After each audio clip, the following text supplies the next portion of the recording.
Olá, olá! Sejam muito bem-vindos a mais uma aula do nosso componente. É um prazer ter todos vocês aqui. Eu sou o professor Jean Torres, do componente de Língua Portuguesa, e hoje nós temos uma aula recheada de coisas, imagens, conceitos, mas antes que a gente vá, ela bora dar uma olhadinha no nosso objeto de conhecimento e no nosso detalhamento. Então é a nossa aula 35. O nosso objeto de conhecimento é textualização de textos argumentativos e apreciativos, com detalhamento, informações implícitas e explícitas em um texto, norma padrão e efeitos de sentido. Então a gente tem bastante coisa aí para ver sobre esses tipos de textos, sobre efeitos de sentido, norma padrão. Então, sem mais delongas, vamos para a nossa aula.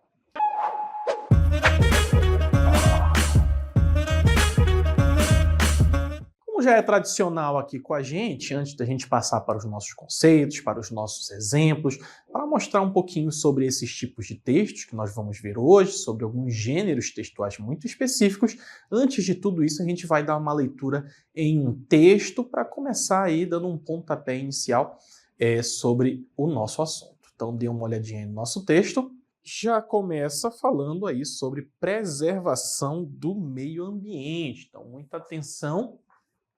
Trazendo novamente aquela questão sobre sustentabilidade para a gente, a preservação do meio ambiente é uma questão de extrema importância para as presentes e futuras gerações. Então, preservar, como mostra aí, não é apenas uma coisa imediatista, muito pelo contrário, ela visa também o bem-estar de gerações que ainda virão, para que a humanidade se mantenha por várias gerações. A sustentabilidade tornou-se uma necessidade urgente diante dos desafios ambientais que enfrentamos. E essa necessidade urgente já está aí, obviamente, escancarada por crises climáticas por todo o Brasil e pelo mundo, o que faz com que a sustentabilidade se torne esse grande desafio que nós nem sabemos se fará a diferença que nós pensamos, tendo em vista que a gente negligenciou por tantos anos. A adoção de práticas sustentáveis não é mais uma escolha, mas uma responsabilidade que cada indivíduo e comunidade deve assumir. A ideia de que, obviamente, a gente precisa não mais tratar isso como algo opcional, mas algo que já é obrigatório, tendo em vista tudo o que vem acontecendo no planeta. Continuando aqui o nosso texto, é crucial entender que as ações humanas têm um impacto significativo no equilíbrio ecológico do planeta. Muito se discute hoje, os cientistas, se a gente já entrou numa nova era, tendo em vista tudo aquilo que os humanos já modificaram no planeta, tudo aquilo que já foi consumido, tudo aquilo que já foi poluído também, e, obviamente, isso causa esse impacto significativo. Desde o desmatamento desenfreado até a poluição dos oceanos, as consequências de nossas atividades são cada vez mais visíveis. Estou trazendo esses dois itens aí, poluição dos oceanos, por exemplo, e o desmatamento desenfreado como duas causas que causam essa consequência de cada vez mais consequências para o planeta. Por isso, devemos adotar medidas concretas para reduzir nossa pegada ecológica e garantir a preservação dos recursos naturais para as futuras gerações, ou seja, diminuir cada vez mais o consumo dessas matérias-primas para que essas gerações sejam preservadas. Investir em energias renováveis, promover a reciclagem e repensar nossos padrões de consumo são algumas das formas pelas quais podemos contribuir para a sustentabilidade ambiental. Uma característica de texto em que você vai apresentar essa argumentação é, no fim, você trazer algumas soluções, mesmo que genéricas, para concluir a sua ideia. Então, trazendo aqui a ideia das energias renováveis, como energia solar, por exemplo, reciclagem e repensar padrões de consumo. Às vezes a gente compra mais do que a gente precisa, e isso também é uma questão que pode causar algum impacto positivo. Além disso, é essencial que haja uma mudança cultural em relação ao nosso modo de vida. Trazendo sobre a questão do consumo, né, que também está atrelado a ideia de mudança cultural. A cultura do consumo, ela visa a gente sempre estar comprando, a gente sempre tem coisas novas sem necessariamente a gente precisar daquilo. Valorizando a harmonia com a natureza e o respeito aos ecossistemas que nos sustentam. Então, trazendo aí esse texto sobre sustentabilidade, um pouquinho essa ideia do consumo, um pouquinho também da ideia do que nós precisamos fazer para melhorar a nossa vida e melhorar também a expectativa da existência da humanidade, para que isso aconteça com uma forma tranquila, saudável. Nós não sabemos como será o mundo daqui a alguns anos se nós continuarmos nessa pegada. Quer dizer, a gente sabe, mas os prognósticos não são nada positivos. Então, mudança de atitude também ajuda a gente a ter uma ideia do que pode ser melhorado. E a gente dá a introdução desse texto, nossa temática, para falar um pouquinho sobre o nosso assunto, e o primeiro deles vai aparecer aí para vocês. Informações explícitas. É a primeira coisa que nós vamos ver hoje, lá no nosso detalhamento. E a definição das informações implícitas são essas informações que são diretamente declaradas no texto sem a necessidade de inferência. Inferir é você chegar a alguma conclusão a partir das evidências. Só que nas informações explícitas, essa necessidade ela não é tão grande, porque essas informações elas aparecem de forma direta, como a gente vai ver nos exemplos que nós trazemos hoje. E o primeiro deles é essa aqui: as ações humanas têm um impacto significativo no equilíbrio ecológico do planeta, com essa belíssima imagem aí que a gente traz, como se estivesse sendo dito por uma pessoa, né? Trazendo justamente um texto explícito sobre como essas ações humanas interferem nesse equilíbrio ecológico. É uma informação que já está explícita, que ela está bastante clara. Eu sei disso por conta do verbo, aqui no presente. Eu tenho aí a questão de equilíbrio ecológico, ação humana diretamente ligados, trazendo uma informação que ela é bastante clara desde o momento em que ela aparece para mim. Essa é a característica das informações explícitas, elas precisam estar claras. Eu não preciso ter que pensar muito sobre elas, já que aparecem bem diretas. Aqui um exemplo 2, eu tenho: o aumento das emissões de gases de efeito estufa está contribuindo para o aquecimento global, que é uma causa e consequência bem diretas, né? Então o texto afirma claramente a relação entre o aumento das emissões de gases de efeito estufa e o fenômeno do aquecimento global, fazendo uma relação direta sem muita inferência. Mais um texto, para isso ficar bastante marcado para a gente: o uso de plástico descartável contribui significativamente para a poluição dos oceanos, afetando negativamente a vida marinha. Mais uma relação aqui que eu tenho sobre esse uso de plásticos e, claro, o descarte deles, que contribui para a poluição e afetando vida marinha. Afinal de contas, eu descarto eles nos oceanos. Todas essas informações estão bastante claras, elas estão interligadas e eu não preciso ficar inferindo, não preciso ficar deduzindo nada a partir do texto. Afinal de contas, a informação está bastante explícita. O texto indica claramente a relação entre o uso de plástico descartável e a poluição dos oceanos, bem como seu impacto na vida marinha. Por isso a importância de reciclagem, por exemplo. E as informações implícitas em texto? Então, nas explícitas eu tenho tudo muito direto. Aqui eu tenho informações que não são explicitamente mencionadas no texto. Mas se elas não estão explicitamente mencionadas, como é que eu vou fazer a leitura dessa informação? Elas podem ser inferidas a partir do contexto e das entrelinhas. E esse contexto entre linhas pode estar, por exemplo, no tempo verbal. O tempo verbal, por exemplo, mostra bastante coisa que pode ser inferida em um texto. O contexto também, a cena em que aquilo se enquadra, também pode ajudar com que a gente chegue a uma informação que não está explícita. Ela é uma informação implícita, ela deve ser inferida a partir do que nós temos. O nosso primeiro exemplo, eu tenho aqui: felizmente, Paulo parou de desperdiçar água. A primeira informação que eu tenho, a explícita, é de que ele parou de desperdiçar água. Só que a partir dela eu posso ter muitas outras informações. Por exemplo, se ele parou de desperdiçar água, eu tenho implicitamente, eu não preciso dizer isso, mas está implícito, que ele desperdiçava. A imagem deixa isso bastante claro, né? Olha aqui ele desperdiçando, ele se dando conta, nossas expressões faciais, e aqui ele não desperdiçando enquanto escova o dente. Então, a imagem está ajudando, mas se eu for usar só o texto verbal, felizmente Paulo parou de desperdiçar água, eu tenho a informação de que antes ele desperdiçava. Uma outra informação que eu posso inferir também é esse qualificador aqui, o felizmente, o meu advérbio que está mostrando que quem está declarando isso toma como uma boa ação. Isso também é uma informação que, a partir desse modificador, eu posso inferir nesse texto. Então, implicitamente, eu tenho informações diferentes das explícitas. Paulo parou de desperdiçar água. Então, a informação explícita é de que ele parou de desperdiçar. Ele acabou com o desperdício. Mas a informação implícita é de que antes ele desperdiçava. Isso é o que fica mais evidente na informação implícita, tá? Mais textos. A demanda por água potável está aumentando em áreas urbanas. E aí muitas coisas podem estar envolvidas, como o aumento da demanda por água potável sugere a possibilidade de escassez.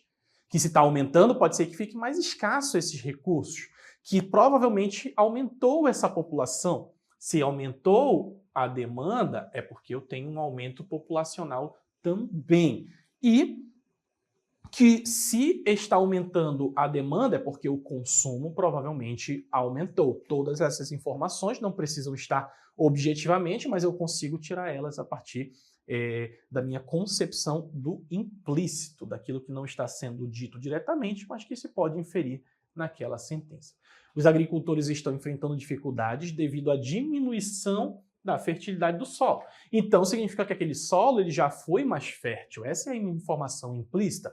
Também pode indicar uma possível degradação ambiental, que decorre do uso intensivo de outras coisas, como agrotóxicos. Tudo isso trazendo a ideia dos agricultores, que podem estar enfrentando essa dificuldade por inúmeras coisas, mas aqui a nossa informação implícita, principalmente essa ideia de que o solo já foi mais fértil e há essa diminuição por inúmeras causas. Já trazendo aqui a questão dos textos argumentativos, já sei o que são informações explícitas e o que são informações implícitas. Aqui eu tenho, a norma padrão refere-se às regras gramaticais. A gente vai trabalhar nesses textos, principalmente argumentativos, trazendo a norma padrão, ortográficas e sintáticas aceitas como padrões dentro de uma determinada língua. Então, norma padrão é aquele texto que ele vai ser uma regra dentro daquela língua, para que não vire uma bagunça. Em textos argumentativos, seguir a norma padrão é essencial para garantir a clareza, coesão e coerência do argumento apresentado. Então, geralmente, nesses textos argumentativos, o que eu quero é trazer a norma padrão. Numa redação do Enem, sempre está lá claro, utilize a norma padrão do português, porque geralmente são textos argumentativos, dissertativos argumentativos que se pedem.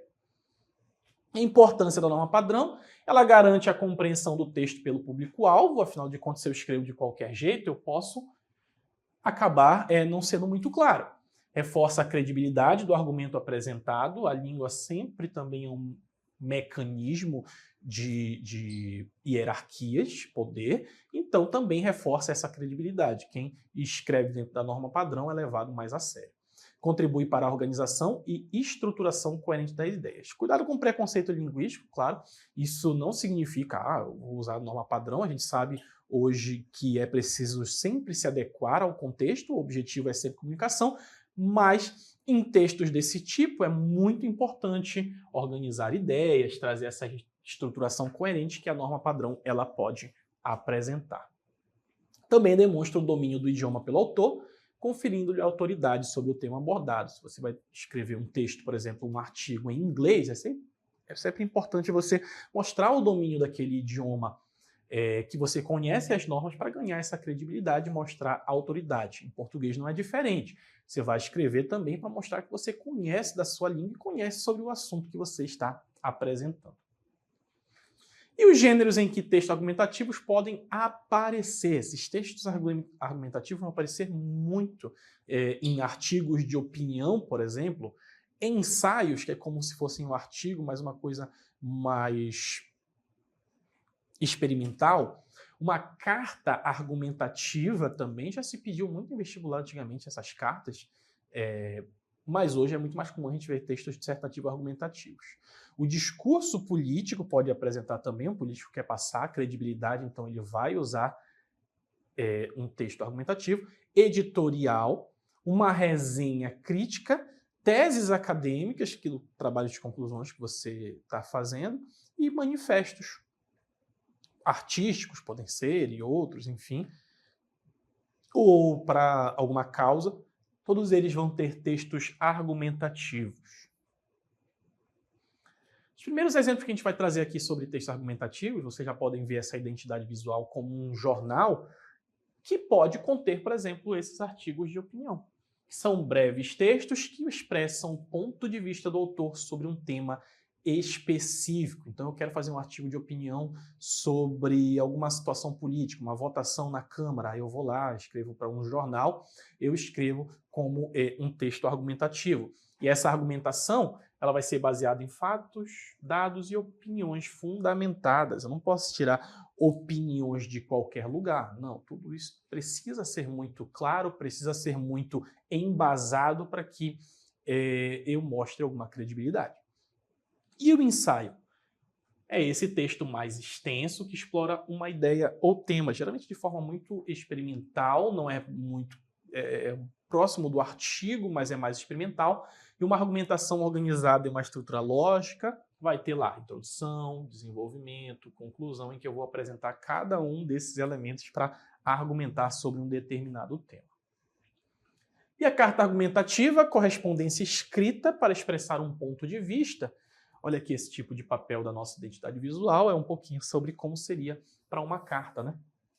Ou argumento sobre um assunto, geralmente dirigido a uma pessoa específica ou a uma instituição. Muito menos comuns hoje em dia, mas se você queria escrever a uma universidade, por exemplo, você podia escrever por essa carta, argumentando alguma coisa, como se você quisesse ser aceito ou coisa específica, ou alguma instituição também, por alguma causa, alguma opinião que você quisesse expressar. O discurso político é esse pronunciamento público de um líder político ou um ativista também, né, para persuadir e influenciar uma audiência. Um político ele quer te convencer de um determinado ponto de vista. Se ele, por exemplo, precisa aumentar os impostos, eles vão usar argumentos para te mostrar por que precisa aumentar o imposto. Para o bem em geral, para que mais pessoas sejam atendidas por alguma coisa, assim como um ativista, se ele quer discursar sobre a urgência climática, ele vai para um palco, ele vai fazer esse discurso para te mostrar que há urgência no combate às mudanças climáticas. E essa argumentação, muitas vezes, direcionada a políticas públicas ou questões sociais, como nós falamos, né? Falamos sobre algo que precisa ser feito ou um grupo que precisa ser atingido, tudo isso dentro do discurso político. Mais uma vez aqui a identidade visual do jornal, porque falamos sobre editorial, que é um artigo de jornal ou revista que reflete a opinião oficial da publicação sobre um assunto. Então você tem, por exemplo, um jornal específico, um jornal, sei lá, um jornal chamado Jornal do Amazonas. E aí nós temos esse jornal, o Jornal de Manaus, por aí vai, que vai ter uma opinião. Então, o jornal todo pensa dessa forma. Então eles vão fazer um editorial para manifestar a sua opinião. E, mais uma vez, esses argumentos precisam ser embasados em valores e princípios do veículo de comunicação. Se eles acreditam que precisa ser feito mais políticas públicas para atender uma certa camada da sociedade, então todo o jornal vai mostrar nesse editorial que ele apoia aquilo. E uma resenha crítica, análise de uma obra, que pode ser um livro, filme, peça teatral, etc., que inclui uma avaliação argumentativa.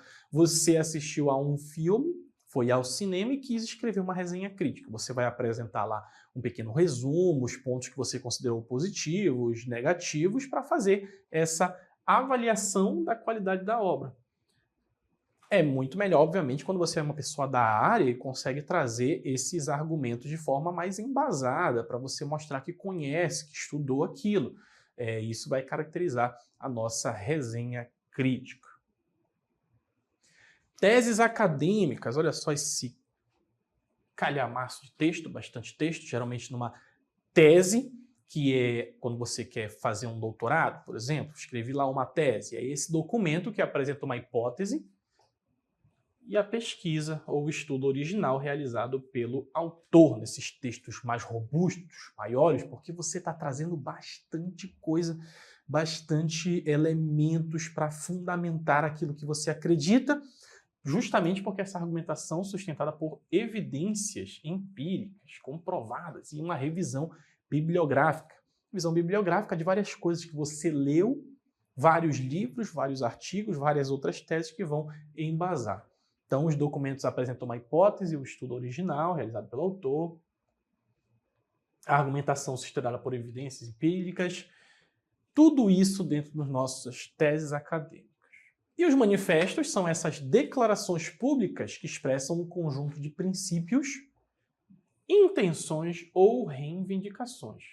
Você quer fundar uma nova literatura com temas novos, com formato novo, você vai escrever um manifesto para reivindicar aquilo, para mostrar as suas intenções, para falar sobre os seus princípios que vão embasar aquilo. E essa argumentação é totalmente orientada para mobilizar apoio ou promover mudanças sociais. Você quer chamar a atenção do povo, você quer que outras pessoas apoiem aquilo que você está fazendo, então o manifesto é uma forma interessante de chamar a atenção. E os efeitos de sentido em textos argumentativos, a gente tem a ironia, né, que é um recurso linguístico que consiste em expressar uma ideia de forma contrária ao que se pensa. Às vezes com o intuito de criticar algo, e aí a gente apela, né, para usar essa forma de linguagem do tipo, nossa, os políticos apoiam bastante aí as políticas contra mudanças climáticas, mas você falou de uma forma que você não está querendo dizer aquilo que você acha que eles realmente apoiam, né? Nossos exemplos vai ficar mais claro, nos nossos exemplos vai ficar mais claro. A ironia pode ser utilizada para questionar argumentos opostos de forma astuta.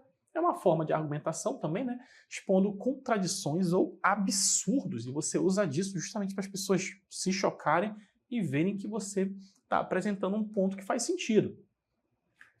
E a ironia pode ajudar a desacreditar posições contrárias de maneira diplomática quando bem usada, né? Quando você não usa de uma forma só como chacota, ela pode sim servir para que você mostre que os argumentos que você está recebendo contrários não são lá muito sólidos. E estimula o pensamento crítico do leitor, também é uma forma. Na literatura a gente tem o Machado de Assis fazendo isso muito bem, de uma forma muito sutil para a sociedade em que ele vivia. Realmente, é brilhante sugerir que devemos resolver a crise ambiental cortando mais árvores. Certamente isso resolverá todos os nossos problemas. Vê como você traz essa forma aí bastante irônica, sarcástica, como se você brincasse com essas palavras para dizer, nossa, realmente é uma brilhante ideia, as pessoas vão olhar, realmente, isso não é a melhor das ideias, do jeito que é dito e influencia bastante. Também temos aí o humor. O humor é uma ferramenta que utiliza elementos cômicos para provocar risos e entretenimento do leitor. E isso também pode ser uma forma de você argumentar e desacreditar alguém que traz alguns argumentos absurdos. Afinal de contas, você quer gerar o riso, você quer que as pessoas percebam o quanto aquela ideia é ridícula, por exemplo. Claro, sempre de forma muito diplomática, dependendo do seu interlocutor, dependendo da pessoa com quem você está dialogando, é muito importante que você saiba usar bem as palavras. Pode aparecer, olha lá, pode ser inserido para aliviar a tensão de assuntos sérios ou para tornar a argumentação mais atraente e memorável. Porque se você se destaca, a forma de você provocar o riso também é uma forma de você chamar a atenção, é uma forma de fazer com que a pessoa que está te ouvindo fixe aquilo e fique pensando sobre aquelas questões. Então, o humor também pode aparecer bastante nesse tipo de texto. O humor pode tornar a mensagem mais acessível, isso também é importante. Se você quer se comunicar com vários públicos, é importante você usar armas que façam com que você atinja o maior número de pessoas possíveis, cativando a atenção do público e facilitando a aceitação dos argumentos apresentados. Às vezes, pessoas que têm esse dom de fazer as pessoas rirem podem utilizar isso justamente para que as pessoas consigam aceitar esses argumentos. Humoristas, de forma geral, conseguem cativar bastante o público, conseguem fazer com que eles sejam mais participativos e até colocar também opiniões políticas, porque as pessoas gostam de ouvir, gostam de rir e acabam pensando sobre aquilo porque acham atraente. Um exemplo aqui é alguém discursando, né, uma política discursando, ali usando o seu guarda-chuva amarelo, e a gente tem várias outras pessoas que estão ali de uma forma bastante hiperbólica, né, afundadas quase no fundo d'água, com ela dizendo: se continuar chovendo desse jeito, precisaríamos construir uma arca. Talvez assim finalmente aceitemos a urgência das mudanças climáticas, chamando atenção, transformando uma situação bem caótica numa piada para que as pessoas olhem e falem: realmente, isso aqui é ridículo. Olha só, nós estamos debaixo d'água e parece que ninguém liga, como se estivesse tratando isso de uma forma mais normal possível, o que a gente sabe que é problemático. Também temos o duplo sentido, que o duplo sentido é a utilização de uma mesma expressão que pode ter dois significados diferentes, geralmente um literal e um outro figurado, ou seja, um que, como se você chamasse um gato de gato e fosse o animal, mas chamando uma pessoa de gato para dizer que é uma bela pessoa. Então, o duplo sentido ele vai brincar um pouquinho com o uso das palavras para que você consiga usar esses dois significados diferentes, o que também pode ajudar na argumentação. Também leva um pouquinho para o lado do humor, da ironia, todos esses efeitos de sentido eles estão interligados de alguma forma e também buscando ajudar na argumentação. E como pode aparecer no texto argumentativo, então o duplo sentido pode ser empregado para transmitir uma mensagem de forma ambígua, ou seja, com os dois sentidos, com mais de um sentido, permitindo interpretações variadas pelo leitor. Então sempre fica aquela dúvida na cabeça: será que ele quis dizer isso? Será que ele quis dizer aquela outra coisa? Ou será que ele realmente brincou com os dois para que mexesse com a cabeça, para que a gente ficasse pensando bastante sobre aquela questão? O duplo sentido ele pode ter essa capacidade. Para que serve? O duplo sentido pode adicionar complexidade e profundidade ao texto, desafiando o leitor a refletir sobre essas diferentes possibilidades de interpretação. Quanto mais você consegue usar a retórica, os textos a seu favor, mais você consegue deixar o seu leitor, ou seu ouvinte, aquele receptor, mais você consegue fazer com que ele fique pensando sobre esses elementos. Fazer com que ele fique pensando sobre esses elementos chama a atenção para o seu discurso, para que o tempo todo aquilo fique ressoando na cabeça e você tenha a sua credibilidade. Um exemplo aqui: nossos políticos têm uma visão única, ou seria melhor dizer, míope. Olha aqui, brincou com a palavra visão única e brincou com a palavra míope, com duplo sentido para falar visão única, como se dissesse que essa visão deles é míope, porque eles não enxergam direito, mas ao mesmo tempo falando sobre essa visão única, como se dissesse: nossa, só eles conseguem pensar naquela coisa, entendeu? Brincando bastante com os vários sentidos que as palavras têm, também brincando, trazendo essa crítica aos políticos, como se dissesse que eles não conseguem enxergar muito bem algumas questões urgentes. Então, o duplo sentido ele pode agir dessa forma. E o nosso último efeito de sentido é a ambiguidade. E a ambiguidade é a característica de uma expressão que pode ser interpretada de diversas maneiras, gerando incerteza ou confusão. Diferente do duplo sentido, a ambiguidade ela pode não ser proposital, às vezes quando nós não elaboramos muito bem o texto, mas quando ela é proposital vai gerar um efeito parecido com o do duplo sentido.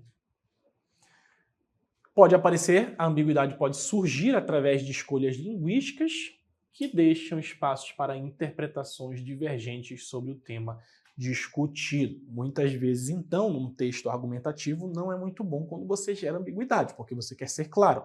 Numa redação do Enem, por exemplo, é importante você sempre deixar claro qual é o seu ponto de vista, para que ele não fique ambíguo, para que ele não cause confusão no seu leitor. E a ambiguidade pode estimular o debate e a reflexão, incentivando o leitor a considerar diferentes pontos de vista e aprofundar sua compreensão do assunto. Quando utilizado bem, pode causar, então, esse tipo de efeito. O exemplo: as pessoas não querem apenas lidar com questões ambientais, elas também querem saber o quanto isso afetará seus bolsos. Isso vem para o bem ou para o mal, né? Ou seja, será que eu quero mexer com questões ambientais sabendo que eu vou pagar mais com isso? Ou, ao mesmo tempo, vocês a gente pode pensar que elas não querem só falar sobre questões ambientais, elas também querem pensar na sua própria economia. Tudo isso pode ser visto num único texto, isso é bastante importante para a gente entender um pouquinho sobre ambiguidade. Ou seja, elas querem pensar nas questões, mas pensar também no seu dinheiro, ou não querem lidar com questões ambientais porque elas só querem saber do seu bolso. Isso é bastante importante, beleza? Então, nós vimos aqui alguns elementos interessantes para a nossa aula de hoje, focando aí nos textos apreciativos, textos argumentativos. Trouxemos efeitos de sentido, informações explícitas, implícitas, tudo isso para a gente tentar pensar um pouquinho um tipo textual específico, tá bom? Eu vou me despedindo por aqui. Como não há mais nada a ser dito, a gente vai encerrando. Eu desejo a vocês um bom estudo, bons estudos, fiquem bem e até a próxima.